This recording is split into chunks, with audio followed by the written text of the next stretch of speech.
In 1500 BC, the Hebrews became slaves in Egypt and have been for more than 400 years. The slaves build statues, cities, for the honor of Egypt and the pride of the pharaohs. In the city of Memphis, there are two men who already know each other and have been friends since childhood. Ramses the Great, the next pharaoh, and Moses, his advisor. They lived together in Pharaoh's palace, the most comfortable place for kings and gods. One morning, they hatched a plan to attack the Hittite army that was trying to cross the border. Seti, Ramses' father, did not want to wait long. He wanted Moses and Ramses to go to the battlefield and defeat them. He came to the seers and asked a few things. The seer couldn't guess who will win or lose, but they say to Ramses' father, Seti, that someone would save Ramses in that battle, and his savior would one day become a leader. After getting permission from Seti, they head to the battlefield with cavalry and ready for battle. A Hittite soldier shouts a warning of an attack from the Memphis army.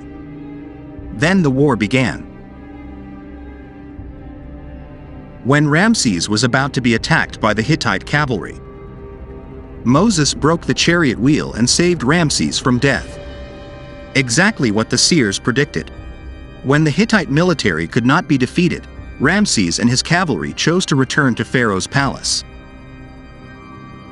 There, Seti, Ramses' father, thanked Moses for saving his son.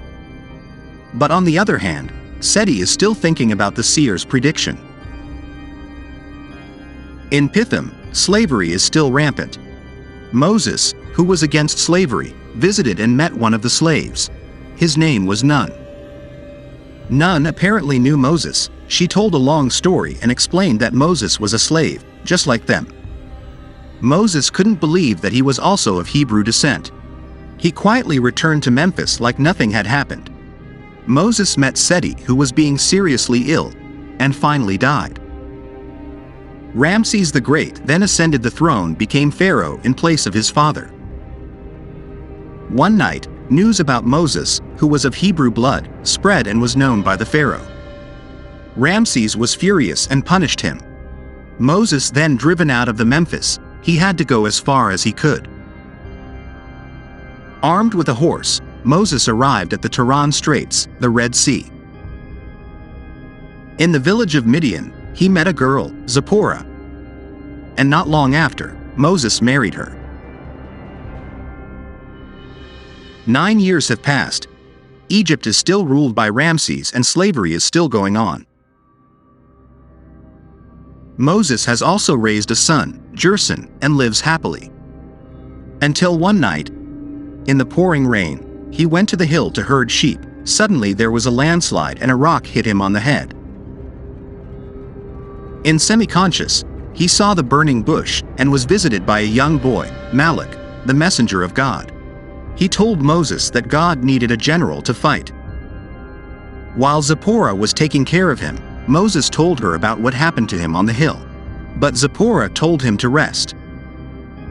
After he was completely healed, Moses asked permission from his wife and his son to return to Egypt and wanted to end slavery and liberate the Hebrew nation.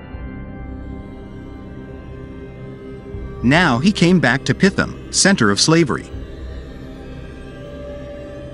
In a cave, he meets Nun again and makes several plans. The Hebrews welcomed Moses with pleasure. And after that, Moses went to Ramses and asked him to end the slavery they had done.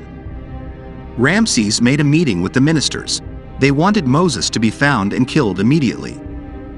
The Pharaoh's army looked for Moses all over the people's houses, but couldn't find it. Ramesses was getting angrier. He hangs a family to death every day, because they didn't want to tell where Moses was hiding. As the days go by, Moses and the slaves started practicing martial arts and making weapons. They shot and burned the Pharaoh's ships. On a hill, Moses spoke again with Malak. He asked God for help to face the pharaohs. God granted it. First of all, God sent crocodiles to devour Pharaoh's people, killing all the fish in the Nile and polluting all the clean waters. Agricultural land is also polluted to experience crop failure. One by one, the pets died of disease. Then, the frogs came out and swarmed the grounds, entered the palace, even into Ramses' room. When the frogs died, maggots came out, became flies and brought disease to all humans. Ramesses still does not believe in the God of the Hebrews. Instead of being converted, he considers himself a god. He even started doubling down on slavery. On the other hand, the people themselves are suffering from the unending disaster. Even at night, the city of Memphis was hit by severe storms and hail. Another disaster came.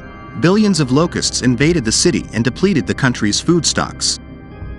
The people who took grain stocks to the pharaoh's palace were shot and killed.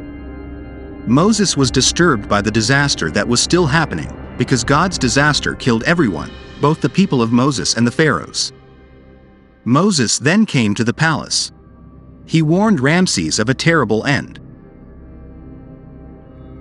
When the night comes, a dark cloud covered the whole city. God took the lives of all the children of the pharaohs, except the children of the Hebrews.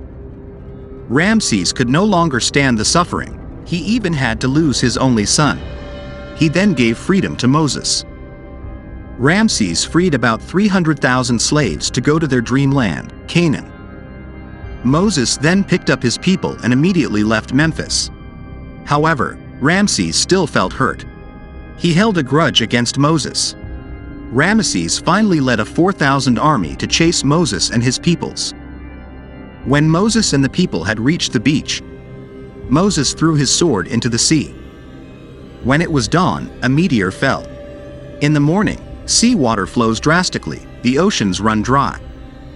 Moses asked his peoples to trust him and led them to cross immediately. Now they walked along the dry sea.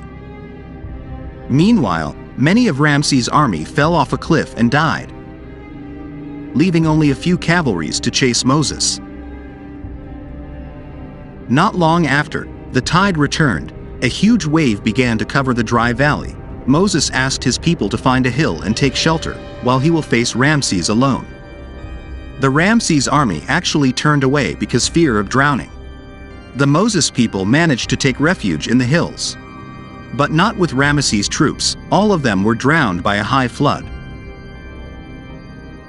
Moses and his people survived certain death. Ramesses also survived the flood and washed ashore. Moses took all his people to the land of Midian, then meets again with his son, Gerson, and his wife who is healthy and beautiful. Moses glorified through his people until he was old. Thank you for watching. Don't forget to subscribe for the next recap. See you.